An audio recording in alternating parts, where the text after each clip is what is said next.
Ladies and gentlemen, away from the spotlight, India's military is spread across the world in conflict-ridden zones under the UN peacekeeping mission. Over the years, they have done us very proud, and doing us particularly proud this year is someone we are welcoming to our studios.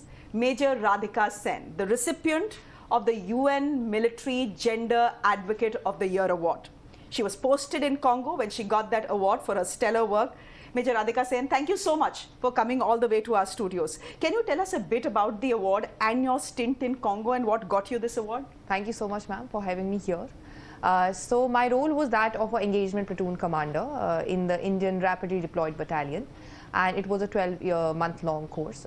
So as a part of the engagement platoon commander, it was my responsibility to get a situational awareness for my contingent commander, which I did with the help of my team.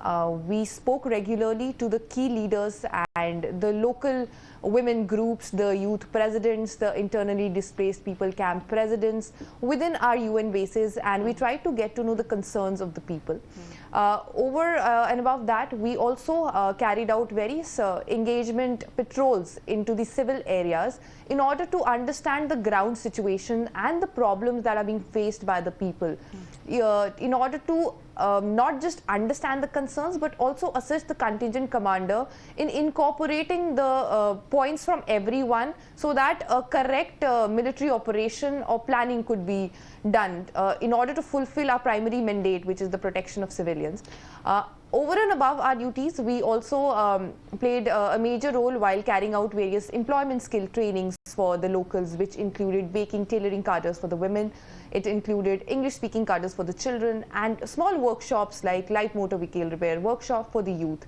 We were also involved in carrying out various awareness lectures for the women and the youth of DRC on various global and the national issues. Okay, so Major Sen, the fact is that when people look at militaries, not just the Indian military or militaries across the world, you know, the general perception is that their job is just to fight a war.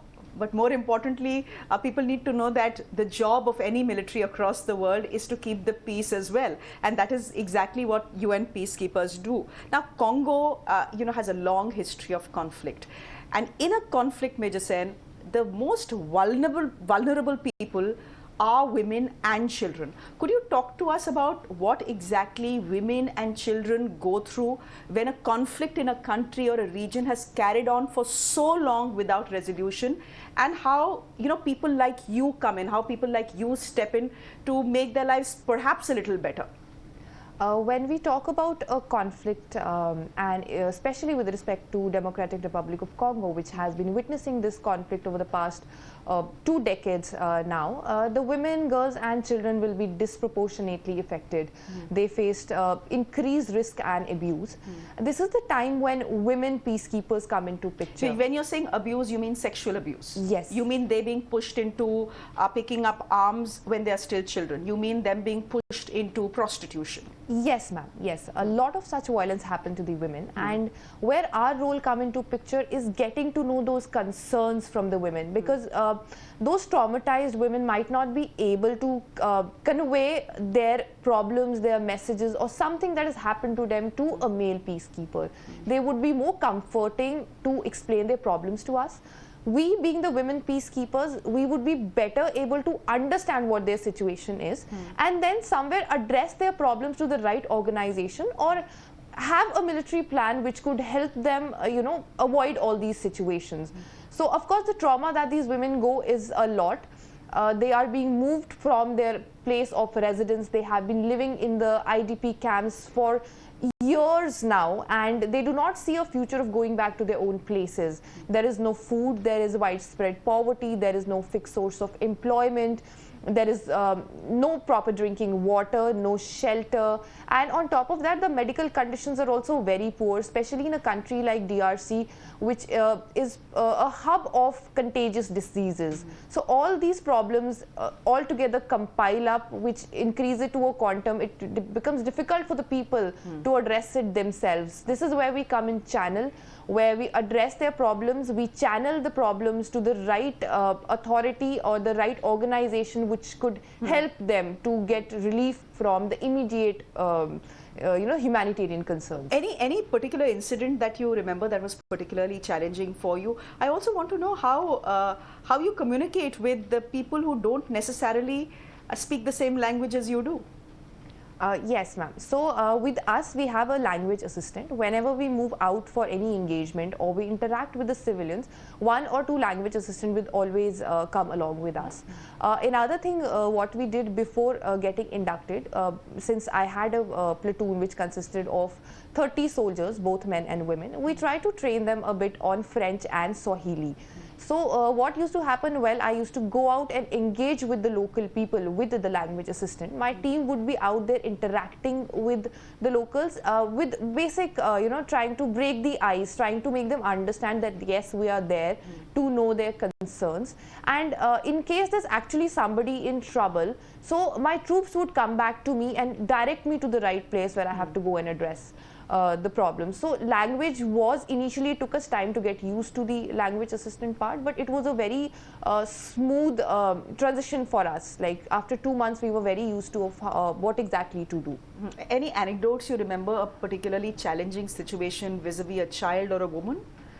Yes, many such cases keep coming to us. Like I remember, if you see the kind of conflict environment which happens, we not just go to the places, but we have our focal points which are in different areas. So focal points are basically, it can be people from all sections of the society who have our contact numbers and who can communicate to us directly in case of any problem that comes.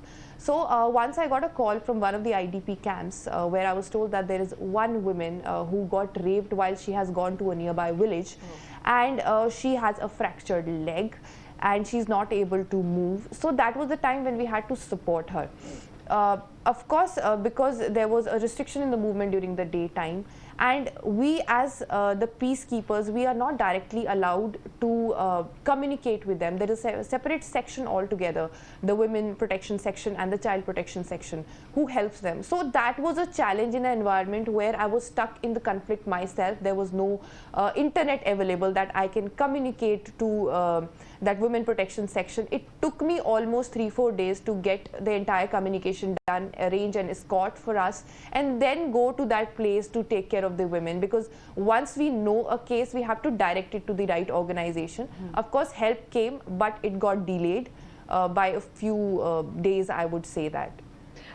Can you tell me, we know that India sends one of the largest peacekeeping missions to the UN, and there's immense goodwill. What many people perhaps don't know, that when it comes to women contingent, we send the 11th largest women's contingent to the UN peacekeeping. Just talk to us about the role of peacekeepers, UN peacekeepers, and why there is such immense degree of goodwill for Indian UN peacekeepers. Now United Nations is very strong at increasing the women presence because of the reasons I told you earlier. It is the women and the children who are more affected, and they are more open to us.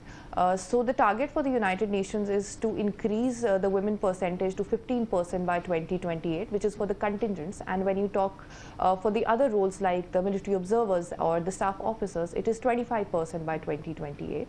The same reason, because we want to address and extend our reach to the maximum of the population who gets affected. And India has not just, earlier we were only providing the women officers in the role as staff officers, as military observers. Now with the engagement platoon concept coming up in the recent years, we have been contributing women soldiers as well.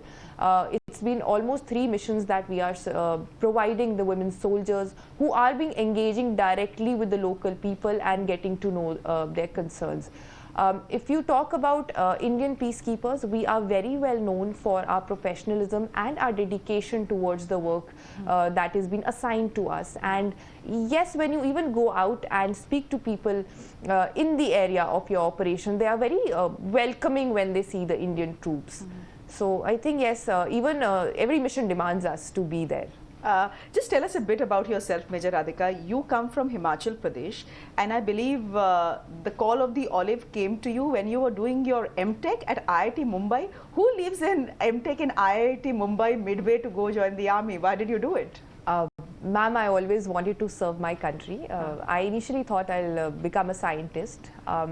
in my final year of my graduation, I applied for the SSB, and it's very rare that you get to appear for the SSB and your name also pops up in the merit list. So I was lucky enough.